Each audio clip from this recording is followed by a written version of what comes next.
ओम सच्चिदानंद रूपाय विश्वोत्पत्त्यादि Hathaway तापत्रय विनाशाय गोविंदाय नमो नमः। कृष्णाय वासुदेवाय हरये परमात्मने प्रणताक्लेशनाशाय गोविंदाय नमो नमः। नमस्कार, स्वागत है आपका आचार्य वाणी में। मैं आचार्य डॉक्टर विक्रमादित्य आपके साथ हूँ। आपकी राशि के दृष्टिकोण से वृश्चिक राशि वालों कैसा ग्रहों का योगायोग बन रहा है। 16 तारीख शनिवार का अवसर, अष्टमी तिथि विद्यमान है और इस दिन जन्माष्टमी का सुंदर योग है।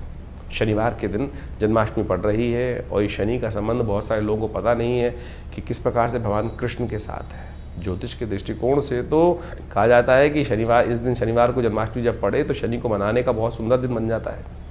लेकिन कई बार भ्रांति होती है कि शनि जन्माष्टमी है कब, तो इस बार तो कोई भ्रांति है नहीं। संपूर्ण प्रकार से तिथियों का निर्णय देखें तो बड़े शाही स्मार्ट हों, चाहे वैष्णव हों, चाहे बहुत अलग अलग संप्रदाय के लोग हों, उनके लिए ये दिन बड़ा श्रेष्ठ बन रहा है। 16 अगस्त को इस बार जन्माष्टमी का सुंदर योग बन रहा है और जन्माष्टमी का योग ग्रहों के दृष्टिकोण से इस बार सबके लिए स्मार्ट वैष्णव सब लोग शनिवार को कोई मतभेद नहीं रहेगा। आमतौर पे बहुत सारे मतानुसार कई बार मतभेद उत्पन्न हो जाते हैं कि हम हमारे आचार्यों के अनुसार से इस योग में माना जाए, इस योग में माना जाए। लेकिन इस बार यदि पंचांग को देखा जाए तो बहुत सारे द्वंद्वों को करने की ज़रूरत ही नहीं है। अष्टमी उदया तिथि के रूप में विराजमान है 16 तारीख को, और उसके साथ साथ सुबह रात्रि के समय जिस वक्त भगवान का जन्म माना जाता है उस समय वृषभ लग्न भी उपस्थित हो ही जाएगी। और साथ साथ चंद्रमा भी विशेष तौर पर यदि देखा जाए तो वृषभ राशि में ही उस दिन उच्च के विराजमान होकर रहेंगे।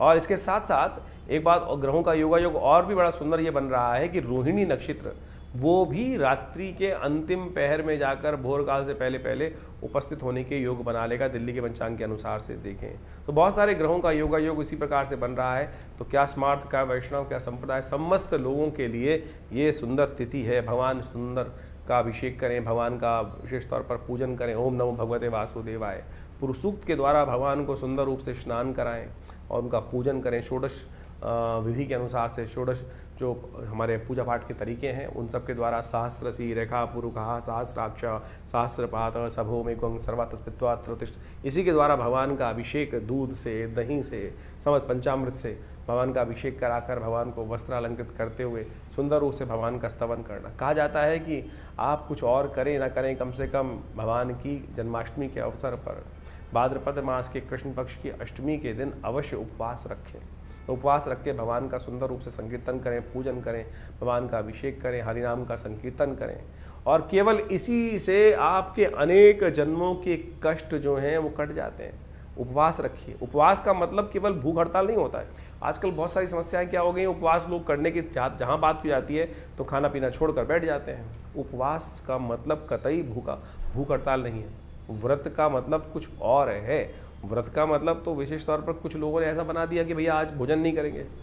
मुझे वो बताइए, मैं सीधी तरह से, उपवास करनी बहुत अच्छी, व्रत करना एक बहुत बढ़िया सिद्धांत है। खाना भी ना खाएं तो ठीक है, विश्राम मिलना चाहिए। लेकिन एक बात, छोटी सी बात समझने की आवश्यकता है। आपका बच्चा यदि सुबह से लेकर शाम तक कोई बात कर रहा हो, आप ये चाहिए, पिताजी ये चाहिए, माताजी ये चाहिए, और सुबह से लेकर दोपहर तक, रात तक खाना ना खाए, तो मुझे एक बार बताएं, क्या माता पिता प्रसन्न होंगे?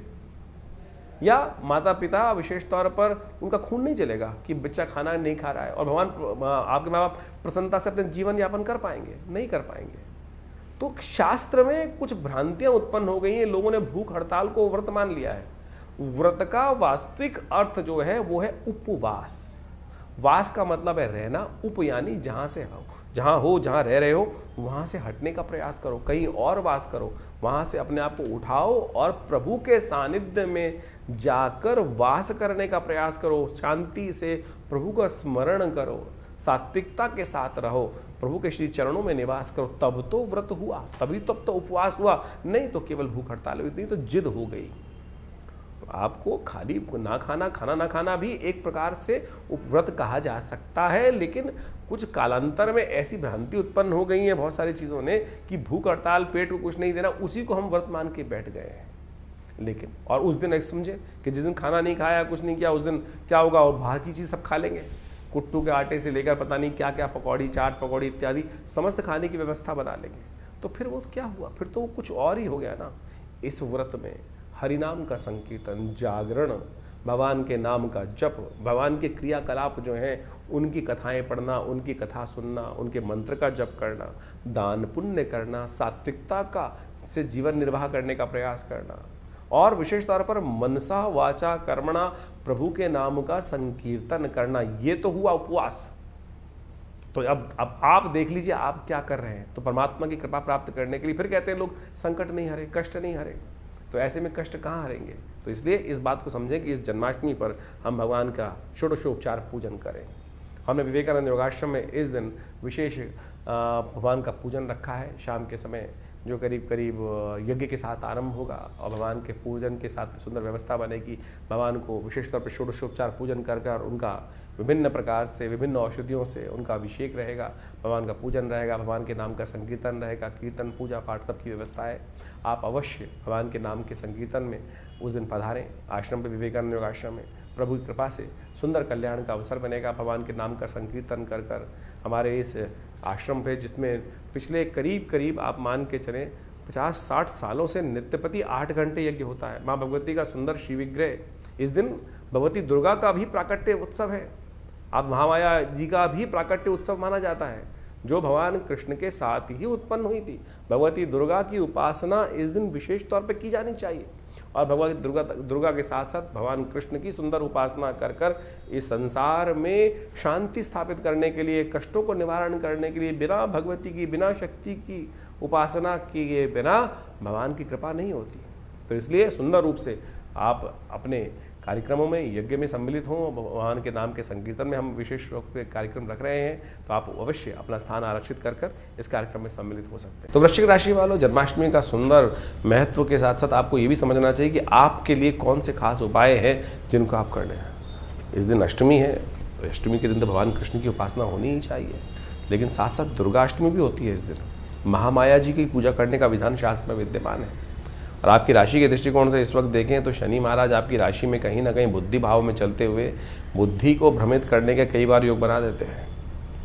तो ऐसे में इस दौरान शनि आपको प्रसन्न ना करें, पूरे वर्ष आपके लिए कष्ट निवृत्ति करने का योग बनाते रहें, तो आप शक्ति और कृष्ण दोनों की उपासना करने का प्रयास करें। या देवी सर्वभूतेषु मातृरूपेण संस्थिता नमस्तस्यै नमस्तस्यै नमस्तस्यै नमो नमः, इस मंत्र का यथाउच्च भाव से जप करने का प्रयास करें।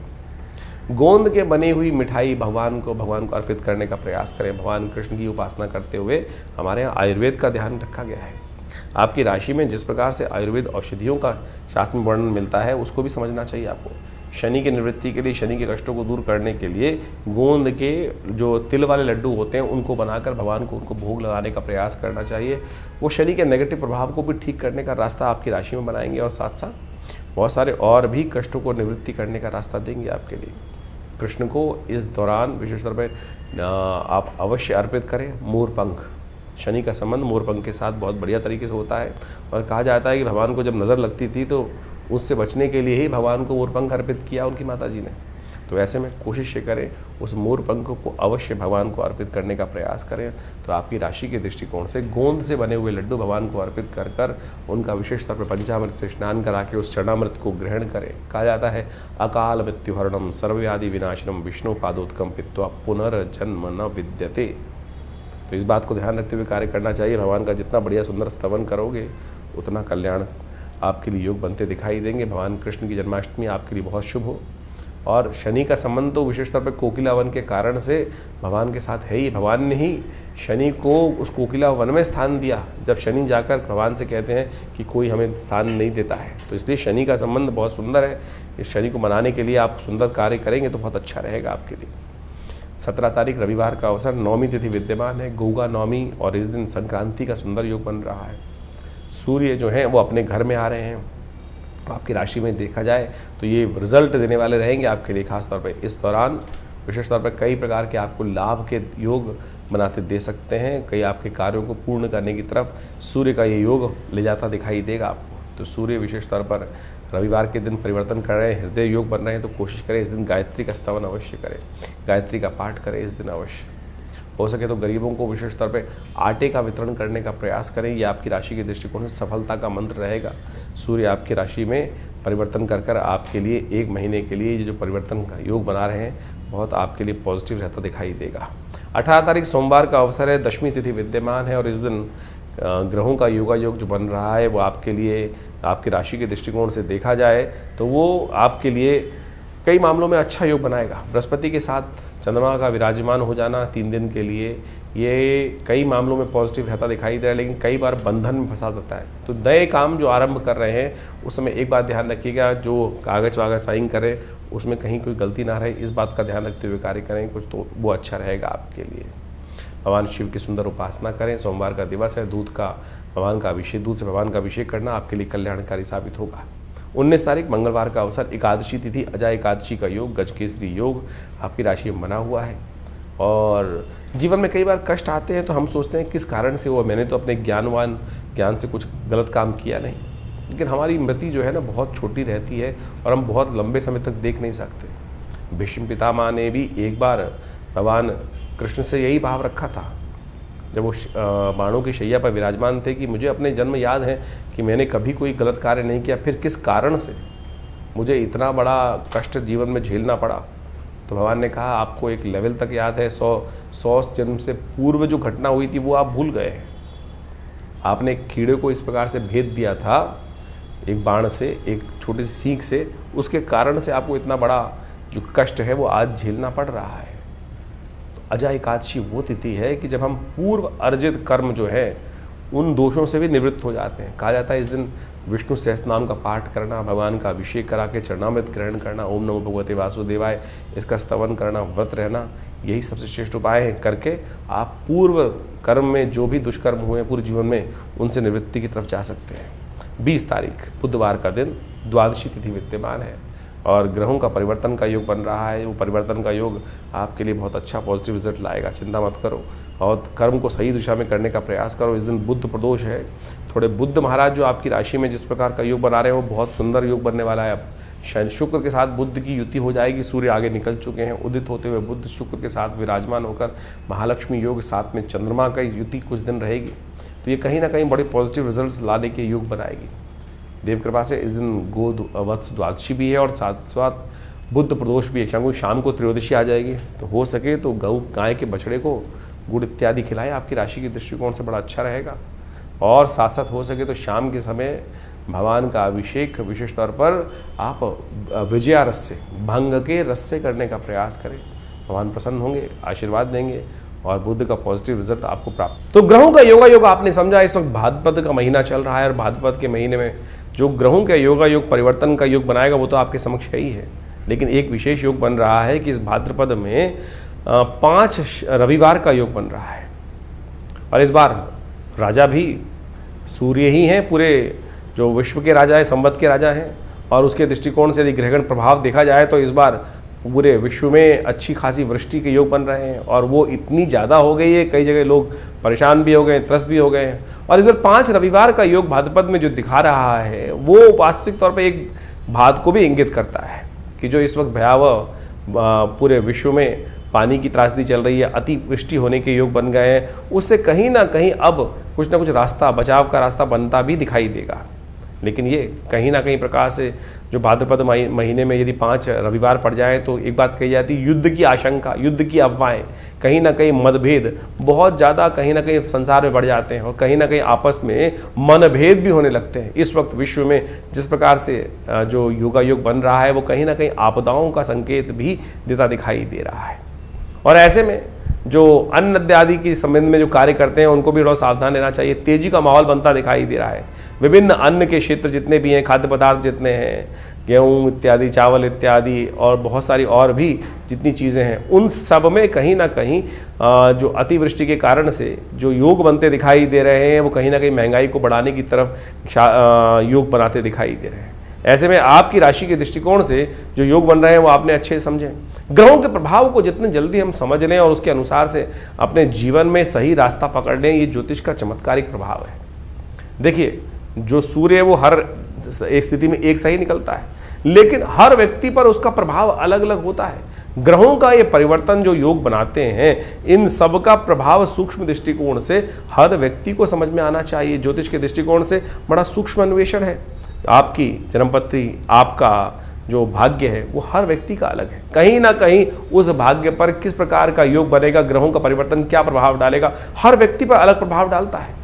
एक ही क्षेत्र में रहने वाले, एक ही घर में रहने वाले, यदि हम देखें कि क्या परिवर्तन एक जैसा ही होगा सबके लिए, नहीं, बिल्कुल नहीं होगा। किसी के लिए अच्छा, किसी के खराब। एक ही घर में रहने वाले जो 8, 5, 6 जातक हैं, उन सब पर भी ग्रहों का प्रभाव अलग अलग होता है। तो ऐसे में उस परिवर्तन का प्रभाव आपके ऊपर क्या हो रहा है, राशि के दृष्टिकोण से तो आप समझ ही रहे हैं, लेकिन आपकी जन्मपत्री, आपका जन्म समय, आपका भाग्य बिल्कुल बहुत सारी चीज़ों को बताने में रास्ता बता सकता है। तो ज्योतिष विज्ञान बड़ी सूक्ष्म दृष्टिकोण से देखने की चीज़ें हैं और हम बहुत सारी चीज़ों को समझने का प्रयास करते हैं। बड़ा शोध संस्थान चलाते हैं पिछले करीब 50 सालों में। ज्योतिष के संबंध में, अध्यात्म के संबंध में, भारतीय योग विज्ञान के संबंध में हमारे आश्रम में बहुत सारी रिसर्च, बहुत सारा अनुसंधान, शोध किया गया। 50 से ऊपर पुस्तकें प्रकाशित की गई हैं। सदगुरु आचार्य श्री केशव देव जी के महाराज के सानिध्य में रहकर हमने बहुत सारे विभिन्न भारत की पराविद्याओं के ऊपर कार्य किया, चाहे वो मंत्र विज्ञान है, चाहे वो यज्ञ विज्ञान है, चाहे वो कर्मकांड है, योग की सहस्त्रों शाखाएं हैं, और उन सब के ऊपर मुद्रा विज्ञान इत्यादि बहुत सारे अलग अलग विषयों के ऊपर बहुत सारा शोध अनुसंधान करके चीज़ों को समझने का हमने प्रयास किया। और आप समझें, ज्योतिष एक ऐसा विषय है कि जिसके द्वारा आप बहुत सारे कार्यों का निदान भी कर सकते हैं, डायग्नोज कर सकते हैं। बीमारियों के संबंध में भी आयुर्वेद के साथ साथ ज्योतिष को साथ साथ चलाया गया था।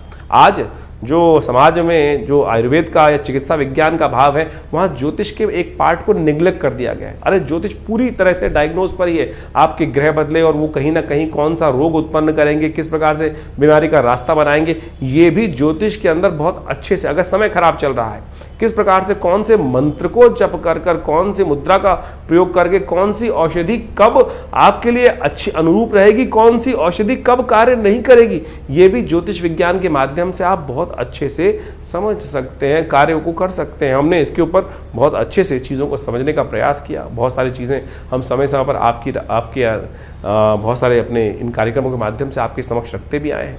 तो आप ज्योतिष विज्ञान को सही रूप समझने का प्रयास करें। विडंबनाएं, बहुत सारी लोग आपके मन में ऐसे भाव डालने का प्रयास करेंगे कि सब कुछ भी सत्य नहीं है। अरे नहीं, एक एक चीज़ सत्य है, एक एक चीज़ का प्रभाव है। इसको आप समझें। हमारे ऋषि मुनियों ने हजारों लाखों पुस्तकें, लाखों अनुसंधान हमारे समक्ष उपस्थित किए हैं। हर ऋषि, करोड़ों ऋषि हुए आज तक हो चुके हैं, और उन सब ने अपने शोध हमारी भारतीय संस्कृति में जगह जगह बताए हैं, और लोग उसका प्रभाव देखते भी आए।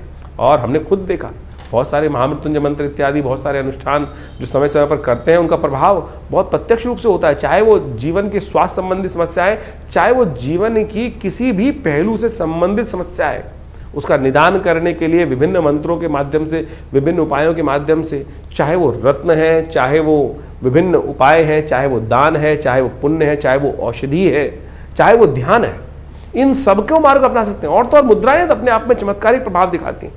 ये शरीर के जो विभिन्न भागों के द्वारा योग और विभिन्न मुद्राओं का उपयोग किया जाता है। जैसे किसी का बृहस्पति खराब है तो ये ज्ञान मुद्रा का नित्य प्रति अभ्यास करें, देखें, किसी और चीज़ की आवश्यकता ही नहीं पड़ेगी। शनि यदि खराब चल रहा है, शनि का दुष्प्रभाव बहुत ज़्यादा जीवन में हो रहा है, तो यदि नेगेटिव प्रभाव है तो इसको इस मुद्रा के द्वारा, शून्य मुद्रा का उपयोग करते हुए, शनि की मुद्रा का उपयोग करते हुए यदि मंत्र जप किया जाए, कुछ भी उसका नित्य प्रति इस मुद्रा का अभ्यास किया जाए, तो उससे भी बहुत ज़बरदस्त प्रकार से आपकी समस्याओं को ठीक करने में रास्ते मिलते हैं। तो ऐसे बहुत सारी चीज़ें हैं, बहुत सारे मार्ग हैं जिनको आप समझेंगे तो बहुत अच्छे से रास्ता बनता दिखाई देगा, कष्टों को निवारण करने का योग बनता दिखाई देगा। और इन सब चीज़ों को हमें अच्छे से समझ लेना चाहिए। बहुत सारे लोग, ये कहानियाँ नहीं है, पुराण इत्यादि में जो रहस्य बताए गए हैं वो कतई किसी प्रकार भी कहानियाँ नहीं है, लेकिन उनके पीछे उसका आदि भौतिक, आदि दैविक रहस्य छुपा हुआ है। उन रहस्यों को हमको समझना चाहिए। अभी सावन का महीना समाप्त हुआ। सावन में भगवान का जैसे रुद्राभिषेक करते हैं, रुद्राभिषेक करते हुए भगवान पर विभिन्न प्रकार से भगवान को स्नान कराया जाता है, कभी दूध से, कभी दही से, कभी भस्म से। भगवान के ऊपर बिलपत्र चढ़ाए जाते हैं, दूर्वा चढ़ाई जाती है, भंग चढ़ाई जाती है, और तो और वो आक के पत्ते चढ़ाए जाते हैं, धतूरे के पत्ते चढ़ाए जाते हैं। यदि इनको वैज्ञानिक तौर पे आप देखने का प्रयास करेंगे तो इन सब के माध्यम से आप समझे, घास को चढ़ाकर भगवान के ऊपर चढ़ाने का कारण क्या है? उसका मंत्र है कांडात कांडात प्रोहंती। भगवान के ऊपर चढ़ाते हुए इस मंत्र को कहा जाता है। औषध विज्ञान के अनुसार से आपके जो बहुत सारी बीमारी को ठीक करने के लिए, पेट संबंधी बीमारियों को ठीक करने के लिए ये बहुत दिव्य औषधि है। जो घास के ऊपर 3 जो अंकुर, दिरवा अंकुर होते हैं, कहा जाता है गणेश जी एक बार बीमार हो गए थे और ऋषियों ने 108 दूर्वा अंकुर अभिमंत्रित कर कर गणेश जी को दिए, उससे उनको स्वास्थ्य में लाभ प्राप्त हुआ। इसी प्रकार से विभिन्न जो चीज़ें हमारे क्रियाकलाप कर्मकांड के सिद्धांत से भारतीय संस्कृति में बताई गई हैं, पुराण इत्यादि में चीज़ों में बताए गए हैं, वो सब के सब क्रियाकलाप बहुत रहस्यपूर्ण हैं, परम वैज्ञानिक हैं। औषधीय दृष्टिकोण से भी उसको अच्छे से समझा जा सकता है। तो आप इन सब को समझें। हम समय समय पर आपकी राशि के दृष्टिकोण से बहुत सारी चीज़ें बताते हैं, लेकिन जन्मपत्री भी उसका बहुत विशद विषय है और वृहद विषय है। साथ साथ आपके हाथ की रेखाएं, मस्तिष्क की रेखाएं और ये सब का सब शरीर की जो विभिन्न आकृति विज्ञान है, वो ज्योतिष के अनुसार समुद्र शास्त्र के माध्यम से इन सब रहस्यों को अच्छे से समझकर हम जीवन में उत्थान की तरफ आगे चलें। और भारतीय संस्कृति परम बहुत सुंदर रूप से उपस्थित किए गए इन सब रहस्यों को, तो आप यदि इन सब चीज़ों को समझेंगे तो बहुत बढ़िया आपके लिए बहुत सारे विषयों को अच्छे से हम बताएंगे। आश्रम से द्वारा जो प्रकाशित पुस्तकें हैं वो आप हमारी वेबसाइट पे जाके देख सकते हैं। mudrasforhealing.com वेबसाइट है हमारी, acharyavickramaditya.com वेबसाइट है हमारी, vivekanandnaturecure.com ये भी हमारे आश्रम की ही वेबसाइट है और यहाँ पर हमारे आश्रम की समस्त गतिविधियों को समय समय पर हम बताते रहते हैं। बहुत सारे विभिन्न कार्यक्रम आश्रम पे समय समय पर चलते रहते हैं और इन सब विषयों को आप अच्छे से समझकर और इन सब से आश्रम से जुड़ें। और स्वागत है आप सबका हमारे यहाँ जो नित्य प्रति कार्यक्रम होते ही हैं। रविवार को विशेष कार्यक्रम में, यज्ञ में आप सब लोग सम्मिलित हो सकते हैं। सुबह 8 बजे से लेकर करीब करीब 10 साढ़े 10 बजे तक भंडारे के साथ बड़ा यज्ञ और स्वाध्याय इत्यादि का कार्यक्रम चलता है हर रविवार को। और आप सब अपने विषयों को लेकर आश्रम पे उपस्थित होंगे तो हम अवश्य जो भी भगवान की कृपा से रास्ता बनेगा अवश्य आपके साथ बनाएंगे। जीवन में कल्याण का मार्ग प्रशस्त हो, आप सबको आशीर्वाद, कल्याण हो, भगवान का कृपा आपके साथ हमेशा बनी रहे।